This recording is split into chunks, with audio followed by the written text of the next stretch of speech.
August 1987, the heavyweight division did not just respect Mike Tyson. Run the run, as it were. Hey, I was expecting Mike Tyson to jump right. It feared him. The entire boxing landscape was paralysed by a 21-year-old wrecking ball who treated professional prize fighting like an absolute demolition job. We always felt that he was susceptible to Mike Tyson stopped by a punch. Tyson was already holding the WBA and WBC heavyweight titles, leaving a trail of broken, unconscious contenders in his wake.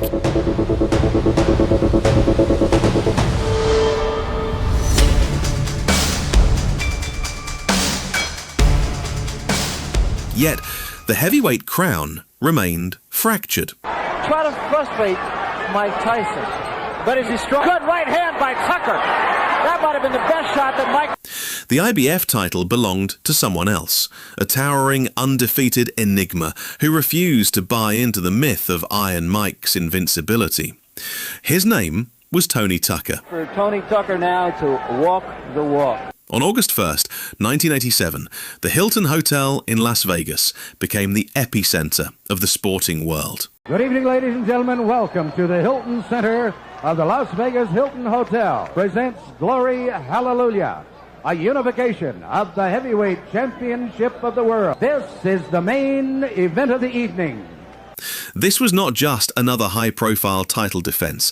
This was champion versus champion, undefeated versus undefeated. And particularly for Tucker. A high-stakes unification tournament final, where the winner would leave as the first undisputed heavyweight champion of the world since Leon Spinks. Tyson to jump right on Tony Tucker. Try to frustrate Mike Tyson, but is he strong? Good right hand by Tucker. That might have been the best shot that Mike Tyson... That uppercut blocked Mike Tyson. This must say something. Technically speaking, no one gave Tucker a Tyson. The line from the iconic movie Full Metal Jacket perfectly captured the atmosphere of that hot summer night. You can talk the talk, but can you walk the walk? Frustrate Mike Tyson, but is he strong? Good right hand by Tucker. That might have been the best shot that Mike Tyson... That uppercut blocked Mike Tyson. Tony Tucker was an unknown terror to the casual sports public. While he was largely untested against the absolute elite, he remained completely unbeaten against ordinary opposition, possessing a pristine record and a psychological resilience that no one expected. Technically speaking, no one gave Tucker a Tyson. We always felt that he was susceptible to take jabs. Mike Tyson stopped by a punch. What happened then was the best thing to him. That's confidence. Another right hand. And another right hand by Tucker. Come on. That was confidence. Yeah, he said he likes being the underdog, even though it's the first time he's been one. He had never been knocked down in his entire career. He was big, tall, exceptionally mobile, and carried himself with an erratic, dangerous confidence. That was confidence. Yeah, he said he likes being the underdog, even though it's the first time he's been one. Probably every time Mike reaches in, Tony comes with the right hand, a counter right hand. Another thing you have to say about Tucker is that... As the two men made their way to the ring, the stark contrast between them became impossible to ignore. Again, a right hand, but he took a right from Tyson. And particularly for Tucker. Tyson was the personification of grim, relentless violence, stripped down to plain black trunks, no robe, looking ready to execute a contract. We can do against certain... Here we go. Again, a right hand, but he took a right from Tyson. And particularly for Tucker. Well, Tony Tucker... Tucker walked in, smiling, waving to the crowd, completely loose and ready to orchestrate the biggest upset in boxing history. Well, you know, Ray, I harken back to your fight with Bruce Brown. Actually can turn the tables around on a fighter. It gives him the confidence. In fact, he's going 1, 2, 3. He's following up with a left hook. He's using his height, his reach. When the referee called both champions to the centre of the ring for final instructions, the sheer physical scale of the challenge ahead for Mike Tyson became immediately apparent. Well, Tony Tucker is a 10-to-1 underdog. He wasn't. Tucker stood at a commanding 6 feet 5 inches tall, possessing a massive, sweeping 82-inch reach. Again, a right hand, but he took a right from Tyson. And particularly for Tucker. For Tyson, who stood at a compact 5 feet 10 inches, this was a massive tactical deficit. Tyson really rocked back like that. Coach to look for the left hand. Now there's the right hand that landed high on the head of Spinks sitting in the last row. Tyson had rarely dealt with a fighter who not only towered over him by 7 inches, but also knew exactly how to use that height to establish a defensive fortress. Because Mike is blocking left and right. Well, you know, Ray, I hearken back to your fight with Mark. First round actually can turn the tables around on the fighter. It gives him the confidence. Whereas, in fact, he's throwing 1, 2, 3. He's following up with a left hook. He's using his height, his reach. Tyson's legendary success relied entirely on his peekaboo defense, a system taught by Cus D'Amato where a fighter keeps his gloves locked tightly to his cheeks, constantly bobbing, weaving and slipping his head from side to side to close the distance.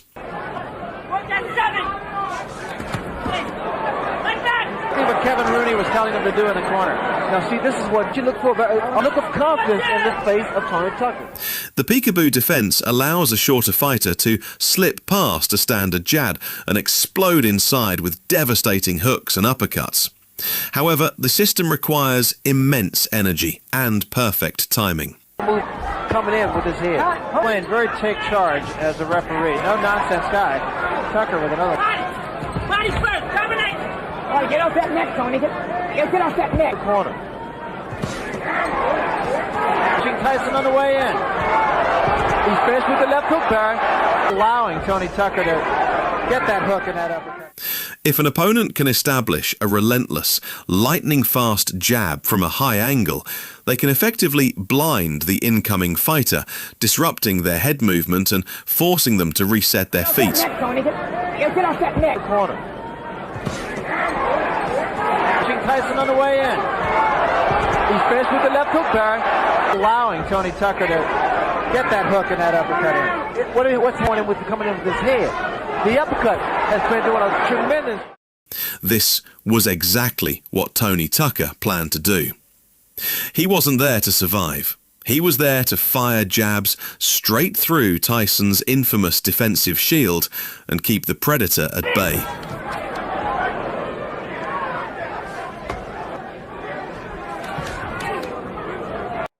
The opening bell rang and Tony Tucker immediately went to work, executing his strategy with beautiful precision. That was a good right.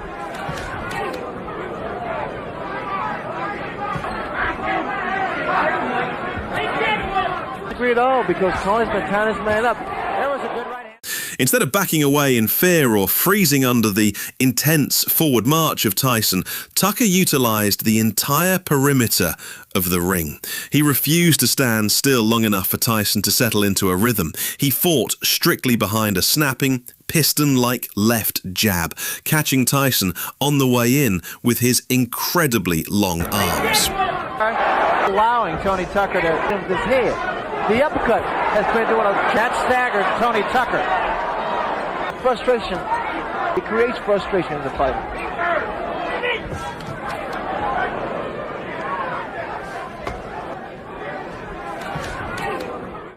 Then, just moments into the very first round, the unthinkable happened. That might have been the best shot that Mike Tyson. That uppercut blocked Mike Tyson. This must say something. Technically speaking, no one gave Tucker a Tyson, and we always.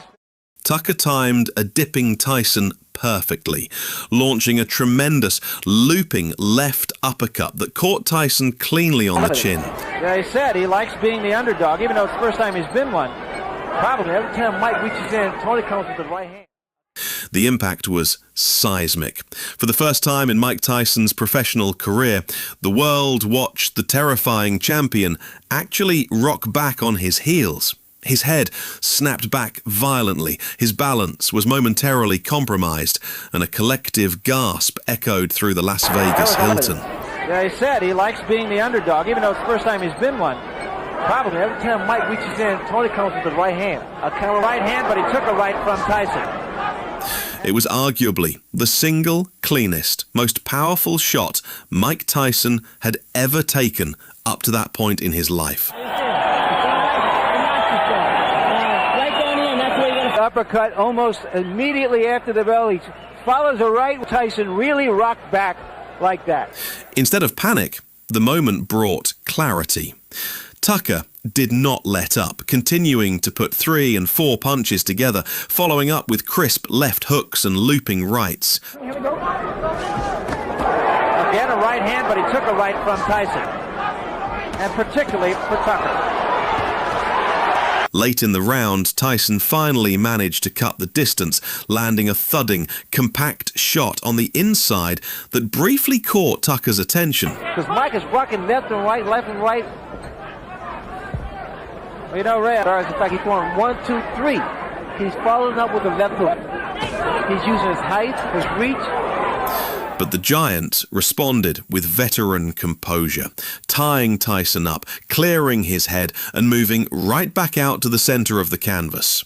The opening frame belonged to Tony Tucker, and the narrative of the unstoppable Iron Mike had been shattered in less than 3 minutes. The face of Tony Tucker. To frustrate Mike Tyson.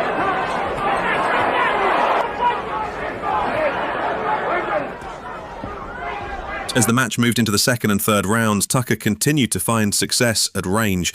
He fired his jab with authority, forcing Tyson to constantly reset his feet.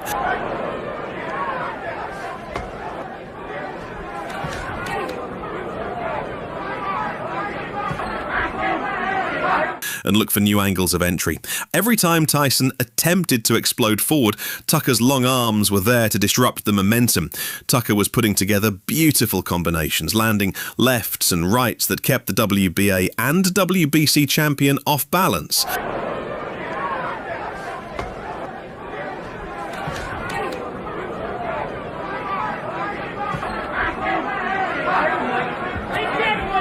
At all, because Tony's been tying his man up. However, fighting Mike Tyson requires flawless execution for every single second of a 12-round fight.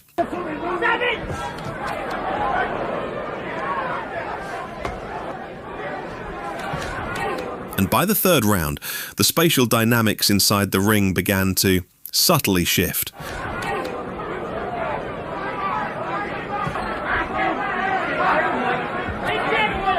At all, because Tony's been tying his man up. There was a good right hand by Tucker again. Tyson's corner was entirely aware of the danger. They told him firmly that a single looping knockout blow was not going to get the job done against a boxer as skilled as Tucker. Norman's not going to do it. Interestingly enough, it is Tony's intensity in Tony Tucker. There was an exchange. Everyone sit back. All right, Tony. As well as not, Tucker can withstand this type of pressure. Get him up. Tyson needed to build a rhythm, layer his pressure, and work his way inside systematically. Tyson needs to use his jab to get in, because a lot of times he's lunging in. Tony Tucker's starting to work again. The head. Little by little, Tyson began to find his timing. He started slipping just underneath Tucker's jabs rather than letting them hit his gloves. The space between the two undefeated monsters began to shrink faster and faster. Every time that Tucker stands still, you notice of Tyson, but 5 seconds left, round 4.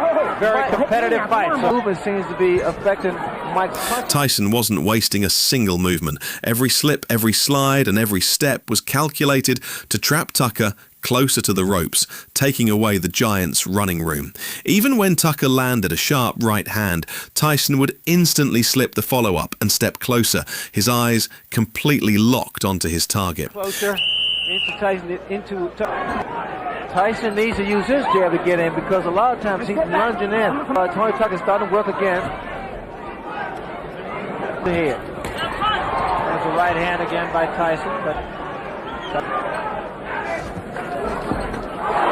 By the fourth and fifth rounds, the intensity reached a boiling point. Round 5 in particular became a technical masterclass from Tony Tucker.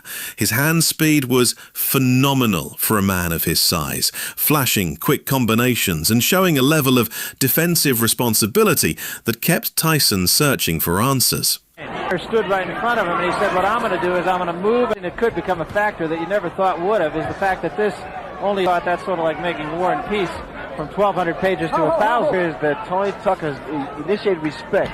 He stood his ground. Yet the physical reality of Tyson's relentless forward pressure was beginning to wear on the IBF champion. Even when Tucker scored with clean shots, Tyson refused to alter his trajectory, moving forward like an unstoppable machine. That's why Tony Day would get those punches off. Be less of a target.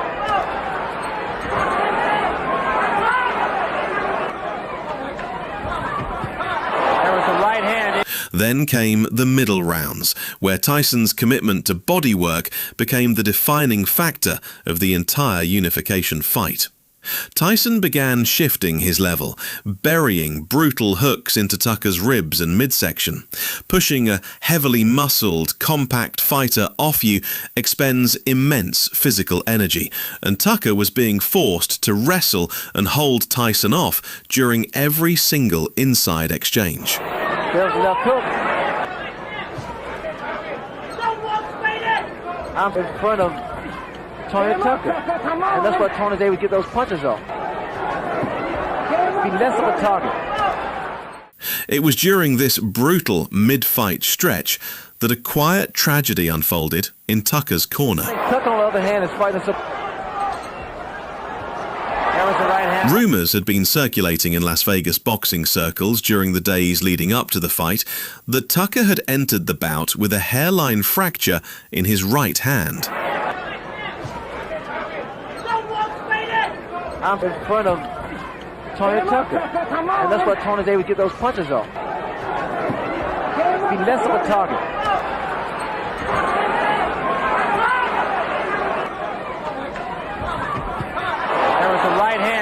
Tucker and get him out.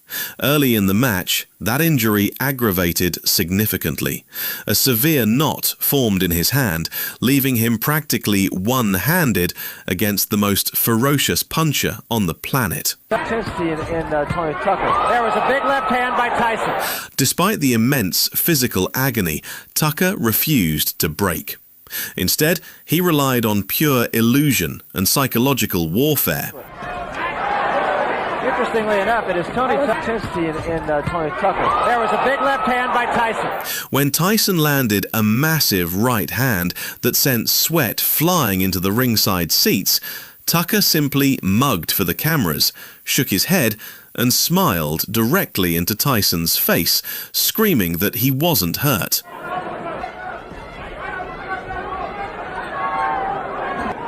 Tyson needs to use his jab to get in because a lot of times he's lunging in.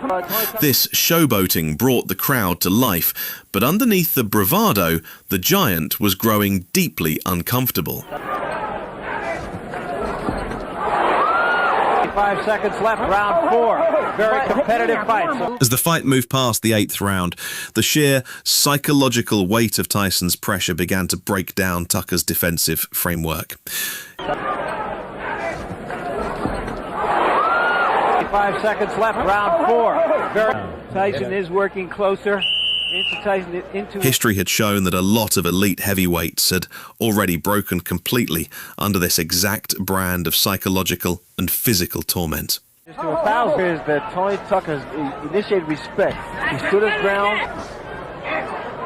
Good hand speed by Tony Tucker. Tyson got the better of that exchange. Tyson's momentum was now glaringly obvious to everyone in the arena. His head movement was fluid, his pressure was calculated, and his timing was perfectly synced up with Tucker's tiring movements. About the fourth, but the first 3 rounds, exactly what he did. I noticed that a lead-off right. There's the left hook. For the first time in the entire contest, Tucker looked genuinely fatigued. Less of a target. His movement slowed from an elite floating box and move strategy into a desperate, heavy-footed survival dance. Tyson was walking through everything Tucker threw, countering with looping right hands and thudding body blows. Yet even when Tucker avoided the catastrophic knockout blow that Tyson was hunting for, he had to survive the suffocating pressure every single second of every single minute. Step back clean. With him. The mistake Tyson's making, All right, the girl's up he's next. Come on, following one step Tucker back. around, moving to his right. And what Mike has to do is move to his left. Tyson's head movement allowed him to get inside cleanly without absorbing damage, leaving Tucker with no answers at long range. By the time the 10th round concluded, both fighters were visibly exhausted, their chests heaving as they sat on their stools. But Tyson still looked significantly fresher, his eyes entirely clear, while Tucker was fighting strictly on heart, pride, and survival instincts. When the bell rang for the 12th and final round, the narrative was clear. Like he's in it for the long haul here.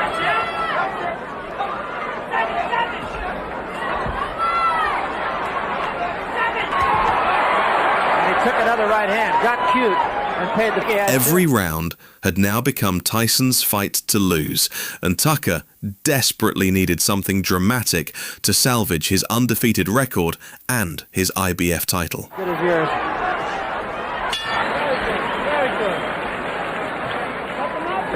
Use the left hand just as a way to get in, settle down. The great fighters don't go out looking for a quick... The crowd was on its feet, roaring in appreciation for the incredible display of heart and skill both men had put forward.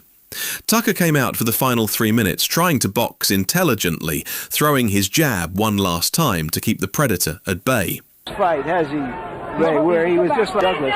He appeared to be as loose throughout most of this fight. No, he had a cramp in his left arm in the first round. He was fighting the kind of fight where, in his own mind, he believed he was doing enough to win. But Tyson was determined to close the show in dominant fashion. There was a rumor about Tucker's right hand that he hit from a big man. Deep into the final round, Tyson unleashed a shattering left hand that caught Tucker completely flush. Once again, Tucker resorted to his psychological defense, shaking his head and signaling to the referee and the crowd, "No, no, no, I'm all right." Once again, with Tyson, which brings the crowd alive.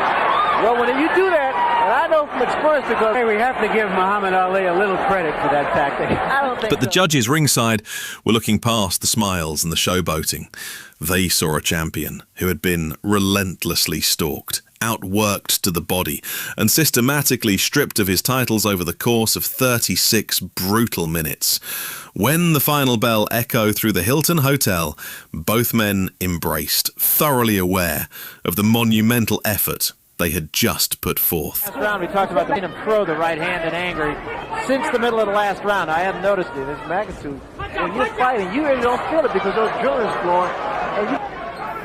Tony Tucker had talked the talk, and against all odds, he had walked the walk, becoming the first man to take a prime peak Mike Tyson the full 12-round distance in a world championship fight. The ring filled with trainers, promoters, and media personnel as the official scorecards were collected and verified. When the ring announcer stepped to the microphone to read the unanimous decision, the scores reflected Tyson's absolute dominance in the back half of the contest. 119 to 111, 118 to 113, and 117 to 112. For the winner, by unanimous decision, and the newly crowned, undisputed heavyweight champion of the world, Iron Mike Tyson.